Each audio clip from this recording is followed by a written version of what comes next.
Hello friends, स्वागत है आप सभी का ओआर स्टडी पॉइंट में। इस वीडियो में हम डिस्कस करते हैं द हिंदू ट्यूटोरियल हिंदी में। उसके अलावा जो भी इंपॉर्टेंट करंट अफेयर रहता है हमारे एग्जाम की दृष्टि से, आईएएस एग्जाम की दृष्टि से, उसके बारे में हम इसमें कवर करते हैं। ये वीडियो रोज सुबह 10 बजे तक अपलोड कर दी जाती है अगर कोई एक्सट्रीम कंडीशन नहीं बनती है तो।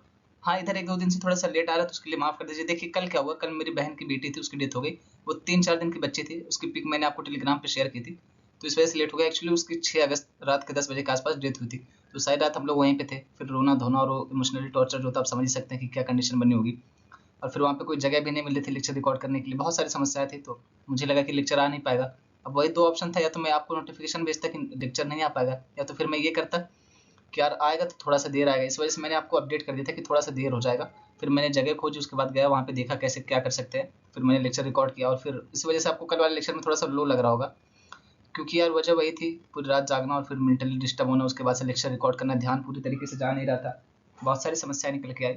पर वही है कि अब जब प्रॉब्लम आती है तो कोई लोग होते हैं जो टूट के बिखर जाते हैं और कोई लोग होते हैं जो निखर जाते हैं, तो हमें टूट के बिखरना नहीं है, हमें निखरना है। जैसे सफीन हसन सर है, मेंस से पहले उनका एक्सीडेंट हुआ, पर उन्होंने देखा कि मेरा राइट हैंड सेफ है, जिससे मुझे एग्जाम लिखना है, तो चलेगा एग्जाम लिखने। तो उसी तरीके से हमें भी देखना है कि प्रॉब्लम तो आ चुकी है, लाइफ है, प्रॉब्लम आएगी ही आएगी, चाहे किसी की भी लाइफ हो। किसी की लाइफ में थोड़ी ज़्यादा होगी, किसी की लाइफ में थोड़ी कम होगी, बस ये अंतर है। लाइफ है तो प्रॉब्लम आएगी। अब हमें ये देखना है कि हमें उससे निपटना कैसे है, हम उसके लिए क्या कर सकते हैं, उससे बचा कैसे जाए, उसका सॉल्यूशन क्या है, तो हमें सॉल्यूशन पे फोकस करना है। ठीक है, देखिए आर्टिकल शिक्षा से जुड़ा हुआ है। क्या हुआ अभी हाल ही में वाराणसी में, हमारे प्रधानमंत्री नरेंद्र मोदी जी जो है, उन्होंने क्या किया है, तो अखिल भारतीय शिक्षा समागम 2023 का वहाँ पे उद्घाटन किया है।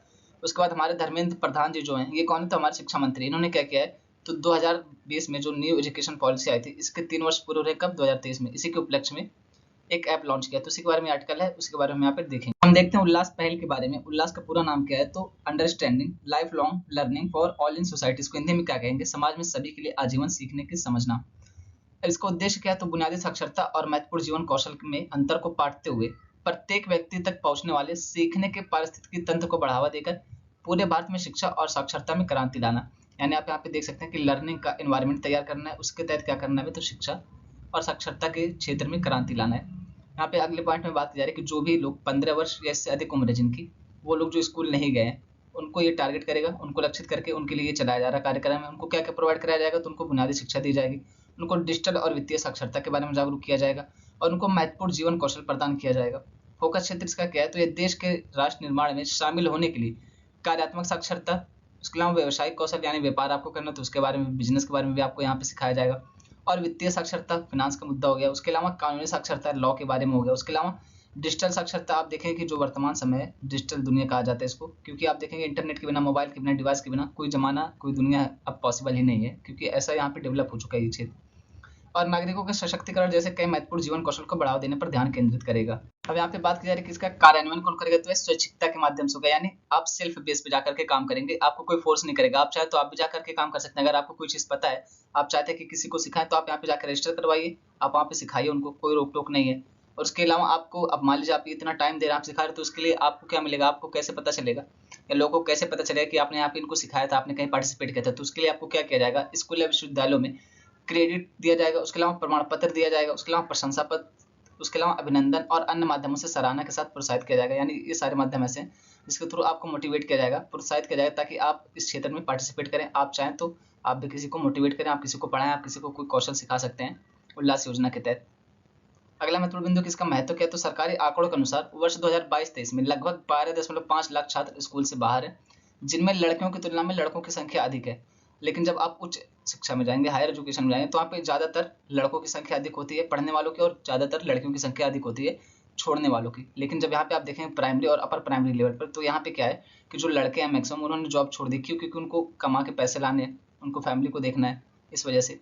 अगला महत्वपूर्ण बिंदु है कि उल्लास पहल में इन छात्रों को एक खुला स्रोत शिक्षण मंच प्रदान करके सीखने की ओर वापस लाने की क्षमता है।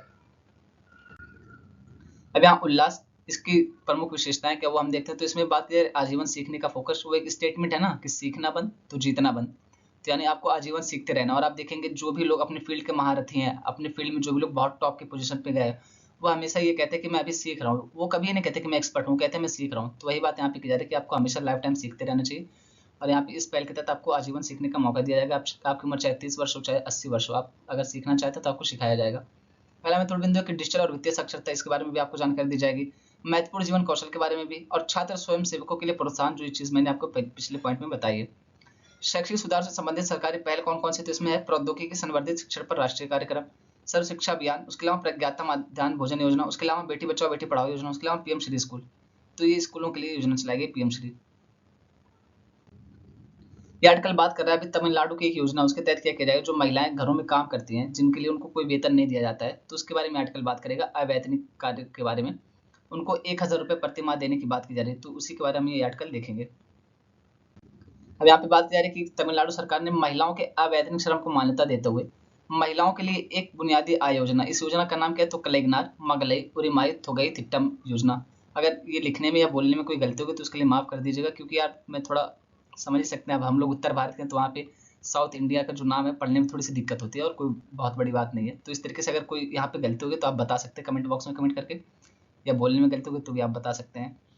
ये योजना पात्र परिवार को कितना, तो प्रति माह 1,000 रुपये प्रदान करेगी महिलाओं को, ठीक है। श्रम बल में महिलाओं की कम भागीदारी के कारण क्या क्या है, तो श्रम बल क्या होता है पहले हम ये समझते हैं। श्रम बल का मतलब ये है कि जो 15 वर्ष या इससे अधिक उम्र के जो भी लोग हैं, अब इसमें दो चीज हो जाएगी। एक तो ये कि जो जॉब कर रहे हैं, 15 वर्ष इससे अधिक उम्र के लोग जो जॉब कर रहे हैं या तो जॉब की तलाश में है, इन दोनों को मिला करके क्या होता है, तो इन दोनों को मिला करके श्रम बल कहा जाता है। अब यहाँ पे आप देख सकते हैं कि जो ये चीजें दी गई है ना, इसको आपको देखने की जरूरत है ही नहीं, पहले तो आप खुद 1-2 मिनट रुक के सोचिए कि जो महिलाएं हैं वो श्रम बल में कम भागीदारी उनकी क्यों, इसके पीछे क्या वजह हो सकती है। आप अपने आसपास देखिए तो आपको अपने आप समझ आएगा कि पितृसत्तात्मक सोच जो है ये सबसे बड़ा कारण। क्योंकि क्या होता है, यहाँ पे पुरुष कहते हैं कि तुम क्या करोगी काम करके, मैं कमा के ला रहा हूँ, तुम्हारा काम है घर में खाना बनाना, पोछा लगाना और चीजों का देखना, मतलब उनको घर तक सीमित कर दिया जाता है। ये सोच होती है पितृसत्तात्मक, ये पुरुष प्रधान समाज की सोच है।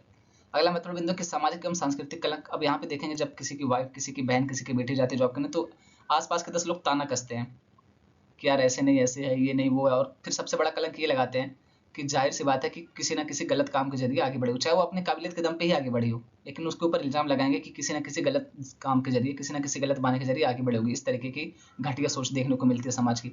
अवैतनिक देखभाल कार्य। अब यहाँ पे जो महिलाएं कार्य भी करते हैं तो उनको वेतन नहीं दिया जाता है, उनके लिए अवैतनिक कार्य हो जाता है।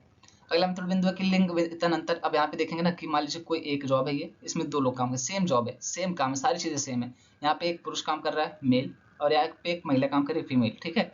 तो जो पुरुष को जॉब दी जाएगी, यही सेम जॉब, इसके लिए जो पुरुष को पैसा दिया जाएगा, मान लीजिए उनको 10,000 दिया गया, तो यहाँ पे महिला को वही 8,000 दिया जाएगा, 9,000 दिया जाएगा, 7,000 या 5,000, मतलब किसी ना किसी तरीके से जितना पुरुष को दिया जाएगा उससे कुछ ना कुछ हद तक कम दिया जाएगा। देखते हैं महिलाओं की अवैतनिक देखभाल के संबंध में कुछ आंकड़े। तो काम पे बात की जा रही है, यहाँ पे महिला श्रम बल भागीदार के बारे में बात की जा रही है। LFPR कहते हैं इसको, लेबर फोर्स पार्टिसिपेशन रेट, ठीक है। कक्षा 10 में लड़कियों की नामांकन दर में वृद्धि हुई है, यानी आप देखें जो हाई स्कूल में लड़कियों की नामांकन दर उसमें वृद्धि हुई है, लेकिन पिछले 20 वर्षों में 2 दशक में क्या हुआ है कि जो LFPR महिलाओं की कितना थी 30% थी, वो घट करके कितना होगी 24% हो गई, यानी इसमें कमी आ रही है। अगला महत्वपूर्ण बिंदु की घरेलू काम का बोझ। महिला LFPR को कम करने में योगदान देने वाला एक प्रमुख कारक है, यहाँ तक कि शिक्षित महिलाओं में भी, यानी जो घरेलू काम करते हैं जैसे खाना बनाना, कपड़े धुलना और घर की साफ सफाई करना, ये सारी चीजें जो है ये क्या करते हैं, तो महिलाओं के LFPR labour force participation rate में कमी लाते हैं। और यहाँ तक कि जो महिलाएं शिक्षित हैं, जो ग्रेजुएट हैं या इस तरीके से अन्य तरीके से शिक्षित हैं, शादी के बाद उनको भी सपोर्ट नहीं किया जाता है, उनको भी घर पे ही रखा जाता है, उनको भी घर में काम कराया जाता है। तो वही बात यहाँ पे बताई जा रही है कि शिक्षित महिलाएं तब भी उनके साथ ये कंडीशन बनी रहती है। अगला महत्वपूर्ण बिंदु की भारत की महिला LFPR 24%। कितना है भारत की LFPR, तो 24% है। ये जो है ब्रिक्स देशों में, ब्रिक्स का BRICS, ब्राजील, रसिया, इंडिया, चाइना, साउथ अफ्रीका, इनमें सबसे कम है। सबसे अधिक महिला आबादी वाला चीन 61% के साथ उच्चतम महिला LFPR का दावा करता है, यानी सबसे अधिक LFPR महिलाओं का कहाँ पे है, तो चीन में है। कितना, 61%। अब हम यहाँ पे बात करेंगे महिलाओं को जॉब देने वाले शीर्ष 10 उद्योग कौन कौन से। देखिए इस तरीके की जो PPT है ना वो हिंदी में अवेलेबल नहीं है, तो मेरी मजबूरी है कि इसको इंग्लिश में लगाना पड़ता है। अब या तो नहीं लगाऊं फिर पूरा पोथा लिखो हिंदी में कि ये है ऐसे ऐसे पूरा पोथा लिखो पैराग्राफ में, उससे बेहतर तो है कि ये आपको इमेज के थ्रू समझा दिया जाए, और यहाँ पे मैं बताता ही हूँ, समझाता ही हूँ, तो आप वहाँ से समझ सकते हैं। बाकी एक बार आप PDF देख लेंगे तो आपको अपने आप और क्लियर हो जाएगा। इस तरीके की PPT जो है ना, इस तरीके की इमेज जो है वो अवेलेबल ही नहीं है। तो यहाँ पे बात की जा रही है कि कौन से ऐसे 10 उद्योग हैं जहाँ पे महिला सबसे अधिक काम करती है। तो पहला ITES का क्या मतलब है, इंफॉर्मेशन टेक्नोलॉजी इनेबल्ड सर्विसेज, यानी जिनमें सूचना तकनीक का काम होता है। उसके अलावा BPO बिजनेस प्रोसेस आउटसोर्सिंग, इसमें कितना महिलाएं हैं, तो 30% इसमें काम करती है। उसके अलावा IT कंप्यूटर का जो सॉफ्टवेयर वाला क्षेत्र उसमें कितना है, तो 24% है। उसके अलावा बैंकिंग या अकाउंटिंग वाले क्षेत्र हो गया, फाइनेंशियल सर्विसेज वित्तीय सेवाएं, उसमें कितना, तो 13% महिलाएं काम कर रही हैं। उसके अलावा जो स्टाफ वाला क्षेत्र होता है उसमें कितना है, तो 5% हो गई। उसके अलावा IT कंप्यूटर में जो हार्डवेयर एंड नेटवर्किंग का क्षेत्र उसमें भी 5%। उसके अलावा एजुकेशन में 4%, एनिमेशन में 4% महिलाएं, हॉस्पिटल, हेल्थ केयर या डायग्नोस्टिक में कितना है तो 3% है, इंटरनेट या ई कॉमर्स में 3%, ट्रेवल एंड टूरिज्म में 3%। यहाँ पे सबसे खतरनाक स्थिति इसकी एजुकेशन की, आप सोच के देखिए, महिलाओं के एजुकेशन को बढ़ावा देने के लिए हम इतने सारे कदम उठाए, उसके बाद भी यहाँ पे महिलाओं की भागीदारी कितना है 4% ही है। अब यहाँ पे ये दिखाया गया कि जो LFPR है, लेबर फोर्स पार्टिसिपेशन रेट महिलाओं का, तो यहाँ पे बताया जा रहा है कि ग्रामीण क्षेत्र में कितना था, रूरल, यहाँ पे अर्बन, उसके अलावा ये ओवरऑल ग्रामीण, शहरी और पूरे इंडिया में। तो 2017-18 में आप देखेंगे ग्रामीण कितना था 18.2 था, शहरी कितना था 15.9 था, ओवरऑल देखेंगे तो 17.5 था। 2018-19 में आप देखेंगे 19.7 था ग्रामीण, शहरी कितना था तो 16.1 था, ओवरऑल कितना था तो 18.6 था। 2019-20 में आप देखेंगे तो 24.7 था ग्रामीण, 18.5 था शहरी, उसके अलावा टोटल कितना था तो 22.8 था। तो ये महिला श्रम बल भागीदारी दर है। तो हम देखते हैं महिला सशक्तिकरण से जुड़ी सरकारी योजनाओं के बारे में। तो इसमें कौन सी, बेटी बचाओ बेटी पढ़ाओ योजना, वन स्टॉप सेंटर योजना, स्वयंधार गृह नारी शक्ति पुरस्कार, उसके अलावा महिला पुलिस स्वयंसेवक महिला शक्ति केंद्र, उसके अलावा निर्भया फंड। अच्छा, यहाँ पे ये जो बेटी बचाओ बेटी पढ़ाओ योजना है, एक बार मैं आर्टिकल पढ़ रहा था तो उसमें ये बताया गया कि जो 70 से 80% पैसा इस योजना के तहत उसको विज्ञापन पे ही खर्च कर दिया गया। यानी आप देखिए जो मेन उद्देश्य है इसका, जो बेटी बचाओ बेटी पढ़ाओ योजना का मेन उद्देश्य, उसको छोड़ करके विज्ञापन पे 70 से 80% पैसा इसका खर्च कर दिएगा। तो बच्चा कितना, 30 से 20%। अब यही 20 से 30% क्या कर रहे हैं आप, अपने उद्देश्य पे खर्चा कर रहे हैं। वही चीज हो गई ना, दिखावे पे ज्यादा पैसा खर्चा करना। मेन काम पे पैसा ही नहीं खर्चा किया जा रहा है, दिखावे पे ज्यादा पैसा खर्चा किया जा रहा है। कल में हम बात करेंगे श्री फंड के बारे में। श्री क्या, ये श्री वाला श्री नहीं है कि श्री श्री श्री महाराज काका काका पधार रहे हैं, वो वाला नहीं है। इसका मतलब है सेल्फ रिलायंट इंडिया, यानी आत्मनिर्भर भारत कोष। उसके बारे में हम यहाँ पे बात करेंगे। तो देखते हैं कि क्या चीज है, कैसे लेकर के इसको चलना है। तो यहाँ पे बात की जा रही है कि हाल ही में क्या हुआ है, सूक्ष्म लघु और मध्यम उद्यम राज्य मंत्री, इन्होंने क्या किया तो लोकसभा में एक लिखित उत्तर के दौरान आत्मनिर्भर भारत कोष के बारे में जानकारी दी है। इस वजह से चर्चा में आ गया है। आत्मनिर्भर भारत फंड क्या है, तो इसको 2021 में स्थापना की गई थी।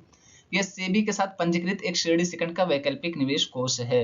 इसको आप ध्यान रखें कि सेबी के साथ पंजीकृत है और कौन सा, तो श्रेणी सेकंड का है। इसका उद्देश्य क्या है, तो एमएसएमई क्षेत्र की योग्य और पात्र इकाइयों को विकास पूंजी प्रदान करना है। यानी इसको किस लिए लाया गया था, तो एमएसएमई क्षेत्र में जो भी उद्योग इस लायक हो उनको क्या करना है, उनको और विकसित करना है। उसके लिए क्या होगा, जो पैसा लगेगा ये कहाँ से दिया जाएगा, तो इस कोष से दिया जाएगा। फंड का आकार कितना रहेगा, तो टोटल 50,000 करोड़ का, जिसमें से 10,000 करोड़ कौन देगा, तो ये सरकार देगी, और बाकी का 40,000 करोड़ कौन देगा, तो निजी इक्विटी या वेंचर कैपिटल फंड के थ्रू आएगा ये। हम देखते हैं कि इस फंड की संरचना क्या है। तो ये फंड जो है ना डायरेक्टली शेयर मार्केट में निवेश नहीं करेगा। तब क्या करेगा, तो यहाँ पे जो निजी इक्विटी होती है उसमें निवेश करेगा, वेंचर कैपिटल के माध्यम से आएगा। यानी ये जो फंड है डायरेक्टली क्या करेगा, शेयर मार्केट में निवेश नहीं करके यहाँ पे निजी इक्विटी में निवेश करेगा। उसके अलावा क्या करेगा, जो वेंचर कैपिटल फंड है उसके थ्रू ये पैसा लेगा। और यहाँ पे दो चीजें हैं, एक है मदर फंड, एक है डॉटर फंड। ठीक है, अब मदर फंड क्या करेगा, डॉटर फंड को पैसा देगा। डॉटर फंड क्या करेगा, एमएसएमई क्षेत्र को पैसा देगा। यानी एमएसएमई क्षेत्र अगर ये चाहे कि डायरेक्ट में मदर फंड से पैसा ले लो तो वो मुमकिन नहीं है। जैसे इसको आप सामान्यतः इस तरीके से समझिए, सामान्य घरों में क्या होता है, ये हो गए मान लीजिए पापा, देखो चित्र बनाने में मेरा हाथ बहुत तंग है तो ये मत कहना कि पापा ऐसे नहीं होते, ठीक है। ये हो गए मम्मी और ये हो गए आप गोलू मोलू, ठीक, गोलू ये हो गए, ठीक। अब ये समझिए कि आपको चाहिए लैपटॉप, आपको चाहिए सिस्टम कि आपको पढ़ाई करनी, आपको कहना तो है, और पैसा कौन देने वाला है, पापा। आपको कहना चाहिए पापा से, लिखना पापा से ना कह करके डायरेक्टली क्या करते हैं, किससे कहते हैं, मम्मी से। फिर मम्मी क्या करते हैं, पापा से कहते हैं। तो वही चीज़ है कि मदर फंड प्रोवाइड कराएगा डॉटर फंड को पैसा, डॉटर फंड क्या करेगा, ये पैसा देगा एमएसएमई क्षेत्र को। वही बात यहाँ पे की जा रही। उम्मीद है कि आप सब समझ गए होंगे। इसको अन्यथा मत लेना भाई, सिर्फ समझाने के लिए था, ठीक है। इसका कार्यान्वयन कौन करेगा, तो इसका कार्यान्वयन करेगा राष्ट्रीय लघु उद्योग, इसका कार्यान्वयन कौन करेगा, तो इसका कार्यान्वयन करेगा राष्ट्रीय लघु उद्योग निगम लिमिटेड का वेंचर कैपिटल फंड लिमिटेड, ठीक है। तो हम यहाँ पे बात करते हैं इक्विटी इन्फ्यूजन और वेंचर कैपिटल फंड। ये क्या है, ये टर्म है, ये शब्द है, इसको समझ लीजिए। तो ये मौजूदा शेयर धारकों या नए निवेशकों को अतिरिक्त शेयर जारी करके किसी कंपनी में नई पूंजी या फंड डालने की प्रक्रिया को संदर्भित करता है। इसको आप ऐसे समझिए, मान लीजिए कंपनी है सी, यहाँ पे दो लोग का एग्जाम्पल ले रहा हूँ, एक हो गया ए, एक हो गया बी। ये पहले से ही, और ये कंपनी कितना, मान लीजिए 1000 शेयर इसने जारी किया था, ठीक है। अब ये जो 1000 शेयर जारी किया, इसको मान लीजिए ए ने लिया हुआ है, इसमें से कुछ शेयर ए ने लिया है, बाकी तो और मार्केट में और भी लोग रहते हैं, उन्होंने भी लिया होगा।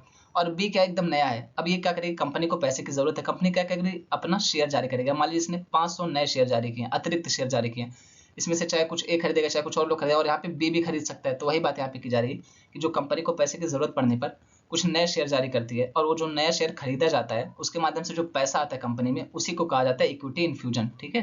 ये चीज उम्मीद है कि आपको समझ आ गई होगी। ये मैंने एग्जांपल के लिए ABC और यहाँ पे 1000 और 500 दिए, कोई फिक्स डेटा नहीं है, कितना भी कंपनी जारी कर सकती है अपना शेयर, ये कोई फिक्स नहीं है। अगला है कि वेंचर कैपिटल फंड क्या होता है, तो ये एक प्रकार का निवेश फंड है। ये क्या करता है, तो निवेश करता है जो प्रारंभिक चरण और उच्च विकास क्षमता वाली स्टार्टअप कंपनियों को पूंजी प्रदान करता है। यानी जो स्टार्टअप होते हैं, जो नई नई कंपनियां लगाई जाती हैं, जब वो अपने प्रारंभिक दौर में होते हैं तो उनको क्या होता है, पैसे की जरूरत होती है, क्योंकि आपके पास आइडिया, आपको कंपनी खड़ी करनी, लेकिन आपको चाहिए क्या, पैसा चाहिए। तो वहीं पे ये निवेश करता है जिसको देख के ये लगता है कि कंपनी बेहतर प्रदर्शन करने वाली है उनको ये पैसा प्रोवाइड कराता है। जैसे आप देखेंगे ना, शार्क टैंक करके एक शो आता है, तो वहाँ पे क्या करते हैं वो लोग आइडिया लेकर के आते हैं और फिर वहाँ पे शार्क के जो लोग बैठे रहते हैं, जो जजेस होते हैं, वो क्या करते हैं कि हाँ इतना हम शेयर देंगे, इतना पैसा देंगे, इतना इन्वेस्ट करेंगे। वही चीज़ यहाँ पे बताया कि ये करता है, ये इन्वेस्ट करता है आपके आइडिया में, आपको कंपनी खोलने का मौका देता है ताकि आपकी कंपनी और ग्रो कर सके। और ये किसके लिए? तो स्टार्टअप के लिए, नई नई कंपनियों के लिए, ना कि जो पुरानी पहले से स्टेब्लिश कंपनी है। तो हम देखते हैं कि सूक्ष्म लघु एवं मध्यम उद्योग क्षेत्र है, इसका योगदान क्या रहा है। तो विनिर्माण में सकल घरेलू उत्पाद का कितना 6.11% ये योगदान देता है।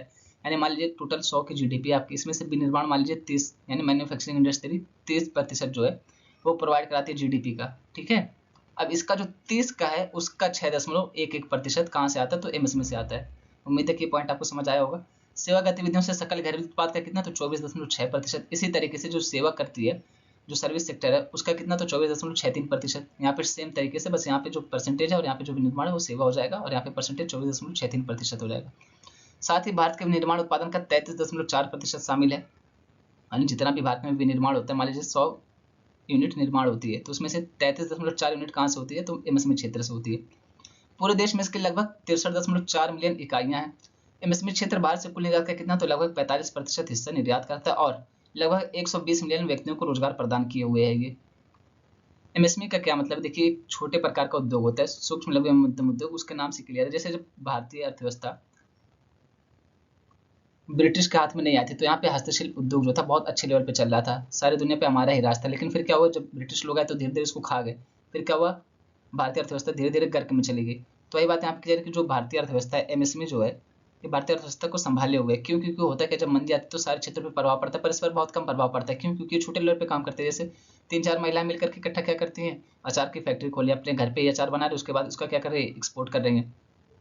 इसी तरीके से मान लीजिए आपने 3-4 मशीन रखी सिलाई की, आपने कुछ सिलना शुरू कर दिया। जैसे स्कूली ड्रेस हो गया, बहुत सारे लोग सीजन में करते हैं, उसके अलावा लोवर सिलते हैं बहुत सारे लोग।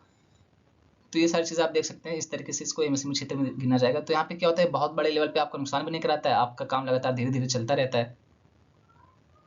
अब हम देखते हैं कि एमएसएमई क्षेत्र के लिए सरकार द्वारा शुरू की गई विभिन्न पहल कौन कौन सी। तो इसमें पहले ऋण की पहुंच में सुधार और एमएसएमई को सहायता प्रदान करने के लिए कौन सी पहल है? तो उद्यमी मित्र पोर्टल, ये किसके द्वारा लॉन्च की गई? सिडबी के द्वारा लॉन्च की गई। किसके लिए? तो ऋण की पहुंच में सुधार करने के लिए और एमएसएमई क्षेत्र को सहायता देने के लिए। अगला महत्वपूर्ण बिंदु की एमएसएमई समाधान पोर्टल लॉन्च किया गया। किसके लिए लॉन्च किया गया? तो केंद्रीय सार्वजनिक क्षेत्र के उद्यमों द्वारा एमएसएमई से सार्वजनिक खरीद के कार्यान्वयन की निगरानी करने के लिए।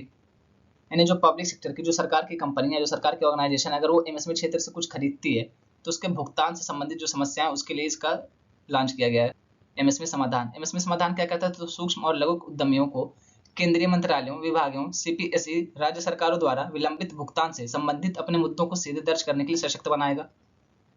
यानी ये जो एमएसएमई समाधान पोर्टल, इसके तहत क्या होगा? इसके तहत ये होगा कि अगर केंद्रीय सरकार की या राज्य सरकार की कोई भी एजेंसी, कोई भी संगठन एमएसएमई क्षेत्र से कुछ खरीदता है, उसका भुगतान उसको नहीं होता, उसके लिए शिकायत कर सकते हैं डायरेक्टली, उसका निवारण किया जाएगा। अगला महत्वपूर्ण बिंदु ये कि डिजिटल एमएसएमई योजना क्लाउड कंप्यूटिंग का उपयोग करती है, जहां एमएसएमई सामान और साथ ही दर्जी आईटी बुनियादी ढांचे तक पहुंचने के लिए इंटरनेट का उपयोग कर सकते हैं। अब यहाँ पे दर्जी का मतलब टेलर वाला नहीं, दर्जी का मतलब है रजिस्टर्ड। अब यहाँ पे मैं रजिस्टर्ड लिखता है, दर्जी उसको कहते हैं हिंदी में। पीडीएफ में इसको सही कर दूंगा, ब्रैकेट में रजिस्टर्ड लिख दूंगा ताकि आप लोग समझ जाए। ठीक है, यानी यहाँ पे डिजिटल इसको बनाया जा रहा है, डिजिटल क्षेत्र में भी इसको लाया जा रहा है। अगला महत्वपूर्ण बिंदु ये कि पारंपरिक उद्योगों और कारीगरों को समूहों में संगठित करने और उनकी प्रतिस्पर्धात्मकता बढ़ाने के लिए पारंपरिक उद्योगों के पुनर्जनन के लिए निधि की पुनरुत्थान योजना शुरू की गई। पुनरुत्थान योजना किसके लिए है? तो जो पारंपरिक उद्योग हैं और उसके जो कारीगर, उनको क्या करना है? तो समूह में लाना है, संगठित करना है। उसके अलावा एस्पायर योजना शुरू की गई है। किस लिए शुरू की गई है? तो नई नौकरी के अवसर पैदा करने और उद्यमिता संस्कृति आदि को बढ़ावा देने के लिए। नवाचार, ग्रामीण उद्योग और उद्यमिता, ये उसका एस्पायर का पूरा नाम है। अब यहाँ पे बात की जा रही है सूक्ष्म एवं लघु उद्यम क्लस्टर विकास कार्यक्रम MSECDP। एमएसएमई की उत्पादकता और प्रतिस्पर्धात्मकता बढ़ाने के लिए क्लस्टर विकास दृष्टिकोण अपनाएगा। क्लस्टर विकास दृष्टिकोण क्या होता है? मान लीजिए पूरा क्षेत्र है। अब यहाँ पे क्या करेंगे, 1 2 3 4 ऐसे करके, ठीक है, ग्रुपिंग में ऐसे, इसी को कहा जाता है क्लस्टर। जब ग्रुपिंग में इंडस्ट्री लगाई जाएगी तो इसी को क्लस्टर विकास कहा जाता है, क्लस्टर अप्रोच कहा जाता है। एमएसएमई की तकनीकी विशेषज्ञता को उन्नत करने के लिए क्रेडिट लिंक्ड कैपिटल सब्सिडी योजना लाई गई। अब देखते हैं एमएसएमई क्षेत्र को बढ़ावा देने के लिए कौन कौन सी पहल की गई है। तो इसमें पहला प्रधानमंत्री रोजगार सृजन कार्यक्रम, उसके अलावा पारंपरिक उद्योगों के पुनर्जनन हेतु निधि योजना स्फूर्ति, उसके अलावा एस्पायर योजना, इसके बारे में मैंने आपको बताया। एमएसएमई को वृद्धिशील ऋण के लिए ब्याज सहायता योजना, उसके अलावा सूक्ष्म एवं लघु उद्यमों के लिए ऋण गारंटी योजना, उसके अलावा चैंपियंस पोर्टल, ये सारी पहले ये सारी योजना है। ये सारे पोर्टल किसके लिए हैं? तो एमएसएमई क्षेत्र से जुड़े हैं। अब यहाँ पे वित्त वर्ष 2019 के बारे में बात की जा रही है कि जो राष्ट्रीय जीडीपी था, राष्ट्रीय सकल घरेलू उत्पाद था, उसमें कितना योगदान दे रहा था? तो 30.3% योगदान किसका था? MSME क्षेत्र का था और यहाँ पे 63 मिलियन MSME उद्योग थे कब 2019 में, और अब ये थोड़े से बढ़ गए हैं, इसके बारे में मैंने आपको पहले ही बता दिया है। उसके अलावा ये कितना, तो 110 मिलियन लोगों को रोजगार दे रहा है वर्तमान में, कितना तो 120 मिलियन लोगों को रोजगार दे रहे हैं। कब की बात है, 2019 की बात थी। अब कितना है, तो 120 मिलियन, इसको आप ध्यान में रखेंगे। अगला महत्वपूर्ण बिंदु क्या है, तो ये 2019 के दिसंबर तक कितना, तो 49.81% जो निर्यात हुआ था भारत का, उसमें किसका योगदान था, MSME का, यानी भारत के पूरे निर्यात के योगदान में कितना था, तो 49.81% MSME क्षेत्र से निकल करके आ रहा था। यहाँ पे बात करते हैं जो आत्मनिर्भर भारत योजना है, आत्मनिर्भर भारत दृष्टिकोण है, उसके 5 पिलर हैं, 5 स्तंभ है। कौन कौन से, पहले इकोनॉमी यानी कि अर्थव्यवस्था, दूसरा क्या इंफ्रास्ट्रक्चर यानी कि अवसंरचना, तीसरा क्या सिस्टम, चौथा क्या डेमोग्राफी यानी कि जनसांख्यिकी, चौथा क्या डिमांड यानी कि मांग। ठीक है, यहाँ पे इंफ्रास्ट्रक्चर की क्या बात की जा रही है कि ऐसे इंफ्रास्ट्रक्चर बनाया जाए, ऐसी अवसंरचना का निर्माण किया जाए जो मॉडर्न इंडिया का प्रतिनिधित्व करते हो, ना कि ब्रिटिश इंडिया का। ठीक है, सिस्टम की क्या बात की जा रही है कि यहाँ पे टेक्नोलॉजी लेकर के आया जाए, टेक्नोलॉजी बेस्ड काम किया जाए। उसके अलावा डेमोग्राफी की क्या बात की जा रही है कि जो जनसांख्यिकी लाभ होता है उसका अधिकतम लाभ उठाया जाए। उसके अलावा यहाँ पे बात की जा रही है डिमांड यानी डिमांड एंड सप्लाई की, तो इसका भी मांग और आपूर्ति का भी उच्चतम लाभ उठाया जा सके जितना मुमकिन उतना। अब कहीं पे भी आंसर राइटिंग करना हो तो आप ये 5 पिलर लिख सकते हैं आत्मनिर्भर भारत योजना के तहत, आत्मनिर्भर भारत दृष्टिकोण के तहत। इसको आप ध्यान में रखेंगे कि कौन कौन से 5 पिलर हैं। आप यहाँ पे देख सकते हैं आत्मनिर्भर भारत अभियान, ये प्रधानमंत्री मोदी जी जो हमारे, उनका एक बहुत ही महत्वाकांक्षी लक्ष्य है, ये बहुत ही महत्वाकांक्षी अभियान है। पे देखते हैं कुछ ऑनलाइन फैक्चुअल टाइप के करंट अफेयर्स जो डायरेक्टली वनडे एग्जाम में, स्टेट PSC में या प्री में पूछे जा सकते हैं। इसमें पहला महत्वपूर्ण बिंदु है, अच्छे इसको मैंने जानबूझ के इंक्लूड किया, ये मेंस के लिए आपके बहुत इंपॉर्टेंट हो सकता है। इसमें क्या बात की जा रही है कि केयर रेटिंग्स की एक रिपोर्ट आई है, उसमें क्या बताया गया कि जो भारत चीन से दवाओं का आयात करता है ना, उसमें वृद्धि हुई है। 2014 में कितना था, तो 64% तक, किसके हिसाब से, मूल्य के हिसाब से, और 62% किसके हिसाब से था, तो ये मात्रा के हिसाब से, और इन दोनों में वृद्धि होकर के 2023 में कितना हो गया, तो मूल्य के हिसाब से आप देखेंगे 2023 में 71% और मात्रा के हिसाब से देखेंगे तो 75% हो गया 2023 में। इटली के मठ में 18वीं सदी की तमिल पांडुलिपियां मिली हैं। आप देखेंगे, आपसे डायरेक्टली पूछ लेगा कि हाल ही में किस देश से 18वीं सदी की तमिल पांडुलिपियां प्राप्त हुई हैं, तो आप यहाँ पे देख सकते हैं कि इटली से हुई हैं। इराक ने क्या किया, तो ट्रेकोमा को सार्वजनिक स्वास्थ्य समस्या के रूप में समाप्त कर दिया। अब ट्रेकोमा क्या होता है, तो ये आंखों का एक संक्रमण है जिससे अंधापन होता है। गैंडों के संरक्षण के लिए कौन सी सरकार, तो बिहार सरकार राइनो टास्क फोर्स का गठन करेगी। कैबिनेट सचिव ये कौन थे, तो राजीव गाबा थे, इनका कार्यकाल 1 वर्ष के लिए बढ़ा दिया गया। हाल में अमित शाह जी ने क्या किया है, तो केंद्रीय सहकारी समितियों के रजिस्ट्रार कार्यालय का डिजिटल पोर्टल शुभारंभ किया है। अगला महत्वपूर्ण बिंदु कि केंद्रीय अप्रत्यक्ष कर तथा सीमा शुल्क बोर्ड के अध्यक्ष के रूप में किसको नियुक्त किया गया, तो संजय कुमार अग्रवाल को नियुक्त किया गया है। यहीं तक रखते हैं आज का लेक्चर। बोलने में जो भी गलती उसके लिए सॉरी। आप सबके सपोर्ट के लिए बहुत बहुत थैंक यू। देखो यार, एक बार लेक्चर मैंने रिकॉर्ड किया था तो उसमें से वॉइस गायब थी, अगर आप लोग को ट्रस्ट नहीं होता मैं वही वाला लेक्चर एक बार अपलोड कर दूंगा, क्योंकि कभी कभी ऐसा हो जाता है, पता नहीं क्यों, मुझे समझ नहीं आ रहा कि वॉइस गायब होती है, जबकि मेरा माइक ऑन होता है, मुझे पता है अच्छे से, मैं चेक भी करता हूँ माइक ऑन उसके बाद भी। और देखिए, अगर कोई भी शिकायत आप लोग कोई भी सुझाव, तो आप लोग कमेंट बॉक्स में कमेंट करके बता सकते हैं। कमेंट बॉक्स ओपन इसलिए रखा गया, और कुछ स्टूडेंट हैं जब वो भैया कहते हैं, मतलब कमेंट में लिखते हैं भैया वॉइस नहीं आ रही, या भैया ये चीज़ ऐसी थी, तो बहुत अच्छा लगता है। आप चाहें तो सर कह के बुला सकते हैं, मुझे कोई ऐतराज नहीं है। ऐसा नहीं कि आप सर कहेंगे तो मैं आपको ब्लॉक कर दूंगा, यार मुझे अच्छा नहीं लगेगा। सर है ठीक है, लेकिन सर जैसे होता है ना, तो सर पे एक फॉर्मल सा रिश्ता बनता है सर और स्टूडेंट के बीच। लेकिन जब कोई भैया कहता है तो एकदम फैमिली वाली फीलिंग आती है, लगता है यार अपनी फैमिली का मेंबर है, अपनी फैमिली का सदस्य है। तो अगर भैया कहें तो ज़्यादा अच्छा है, मुझे भैया तो ज़्यादा अच्छा लगता है। ठीक है, यहीं तक रखते हैं आज का लेक्चर। बोलने में जो भी गलती उसके लिए सॉरी। आप सबके सपोर्ट के लिए बहुत बहुत थैंक यू।